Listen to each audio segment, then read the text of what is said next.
Hola, ¿qué tal? Les saluda su hermano José Juan Valdés y para mí es un honor seguir acompañándoles durante este itinerario, este caminar que hemos comenzado en este tiempo maravilloso de la Cuaresma.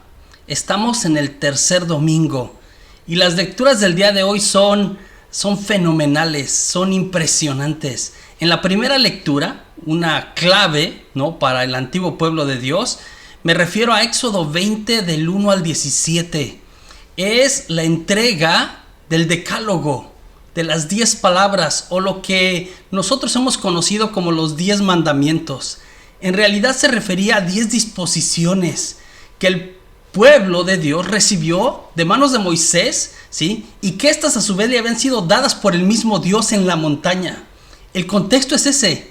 Después de la alianza y de la gran teofanía, de la gran manifestación de Dios en el monte, en la montaña, baja Moisés y les entrega esta palabra de Dios. Tenemos delante de nosotros una alianza de amor, ¿sí? Un compromiso apasionado que Dios hace con su pueblo. El término acá en hebreo es Gesed y habla de este amor apasionado de Dios para su pueblo. A menudo hemos malinterpretado los mandamientos. Los hemos tomado como una carga y Jesús vino y clarificó esto para nosotros. El decálogo, las 10 palabras, las 10 disposiciones son un regalo. Si el pueblo vive esto, entonces serán felices. En el Salmo responsorial se nos invitará a contestar con todo nuestro corazón aquellas palabras del Evangelio de Juan. Leeremos el Salmo 18, pero el responsorial es del Evangelio de Juan, cuando después del pan de vida, algunos se le empiezan a ir a Jesús porque les parece demasiado, les explotó el cerebro esto que dijo que el que no coma mi carne y no beba mi sangre no tendrá vida eterna. Y cuando se le empiezan a ir algunos, Jesús voltea a ver a sus discípulos más cercanos, porque ya se le habían ido algunos, y les pregunta, ¿ustedes también se van a ir? Y ellos contestarán lo que tú y yo contestaremos a estas lecturas. Señor, ¿a quién iremos? Tú tienes palabras de vida eterna. En medio de tanta confusión, en medio de tantas noticias falsas, en medio de un secularismo, ¿sí?, y un relativismo en todos los sentidos, hoy más que nunca nosotros nos volvemos una vez más a Jesús en medio de tanta confusión y le decimos, Señor, ¿a quién iremos? Tú tienes palabras de vida eterna. Y por ahí más o menos en la misma línea de la primera lectura del libro del Éxodo y el Salmo 18 y el responsorial tomado del Evangelio de San Juan, en la segunda lectura encontramos a San Pablo de alguna manera enfrentando esta realidad de cuando se empezó a llevar el evangelio a los diferentes lugares en el Imperio Romano allá por a mediados del siglo I. Y Pablo encontró ciertas dificultades, ciertos problemas. No fue fácil. Las comunidades judías que habitaban en estas ciudades aún se resistían a la verdad del evangelio, y los gentiles, ¿sí?, los paganos, aquellos griegos o romanos originales, ¿sí?, eran las islas griegas por ahí en el Mediterráneo. Ellos buscaban sabiduría. Ellos, otra vez les recuerdo los grandes filósofos, Sócrates, Platón, Aristóteles. Ellos admiraban la filosofía. Esto era como que muy de ellos. Y los judíos, ¿no?, dice, por supuesto, buscaban señales milagrosas, como si vas a comprobarme lo que dices, pues haz un milagro. Entonces Pablo a estos dos grupos que encuentran en la comunidad de Corinto, que unos piden señales milagrosas, milagros, y otros piden sabiduría, les dice, pues yo les vengo a predicar a Cristo crucificado, ¿sí? A Cristo crucificado.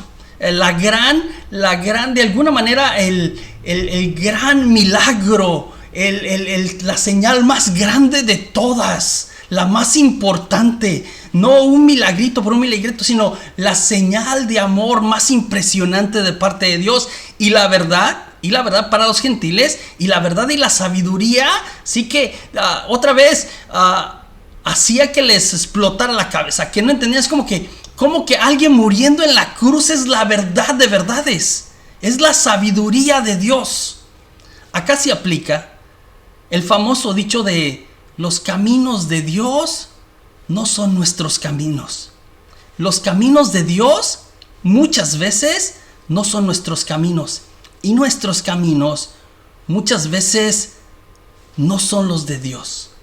Jesús se nos va revelando.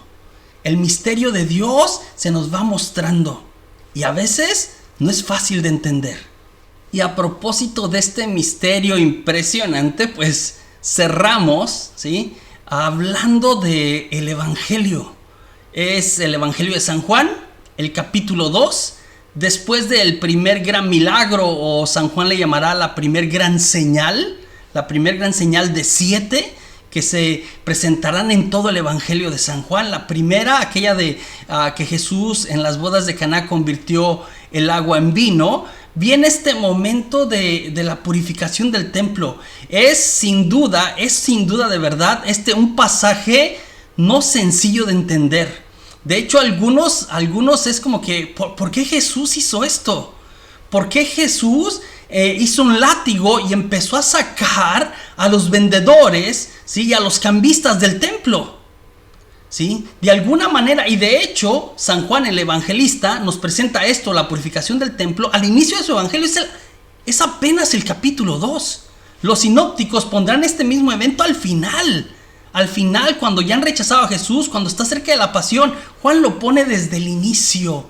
Otra vez, Juan nos quiere decir algo, o de alguna manera probarnos unas de sus supuestos teológicos más importantes, ¿sí? Hay dos importantes, me parece, en el Evangelio de San Juan. Uno, que Jesús es Dios, ¿sí? Y en el principio era la palabra, y la palabra estaba con Dios, y la palabra era Dios. Jesús es la palabra de Dios. Jesús existió desde siempre. Es Dios que se revela, que se muestra. Y la segunda, el segundo principio, o la segunda gran verdad, es que este Dios se hizo carne, como usted y como yo, se encarnó, ¿sí?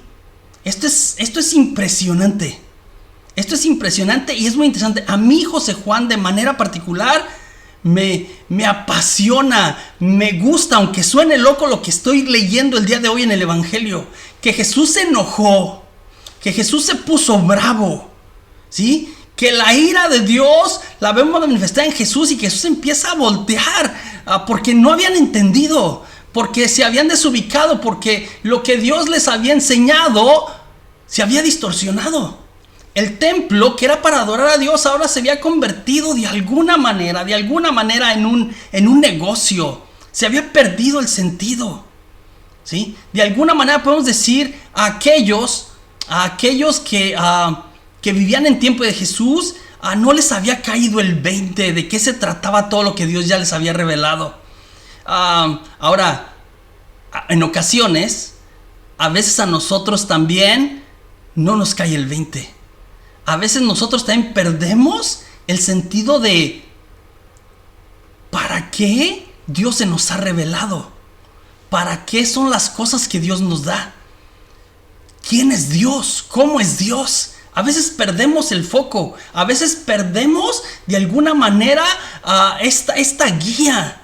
Nos desviamos, ¿sí? Yo le recuerdo aquellos 10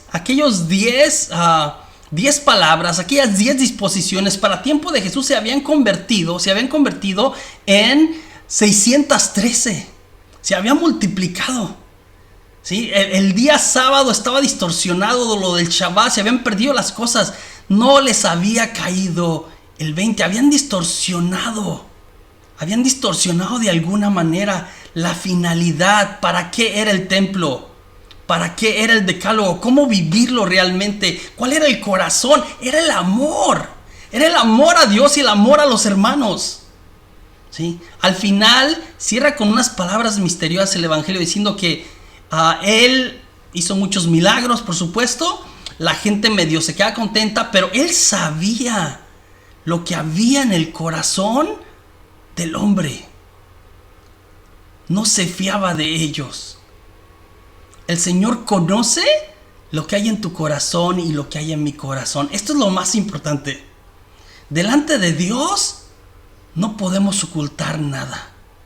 Mi oración, Que el Señor enderece, purifique nuestras intenciones. Que podamos vivir de acuerdo a lo que Él nos pide y que al final del día es lo que nos llevará a la felicidad plena. Les invito a compartir estos videos que estamos haciendo para ustedes durante esta Cuaresma. Dios les bendiga.